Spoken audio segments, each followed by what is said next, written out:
Danas, 21. oktobra, na godišnjicu Kragujevačkog masakra, Srbija obeležava praznik Dan sećanja na srpske žrtve u Drugom svetskom ratu.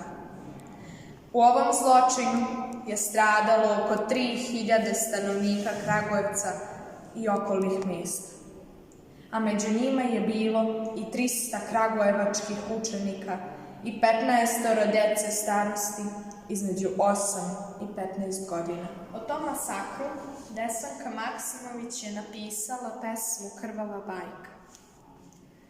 Bilo je to u nekoj zemlji seljaka, na brdovitom Balkanu. Umrla je mučeničkom smrću četa đaka u jednom danu. Dečaka redovi celi, uzeli se za ruke i sa školskog zadnjeg časa na streljanje pošli mirno, kao da smrt nije ništa.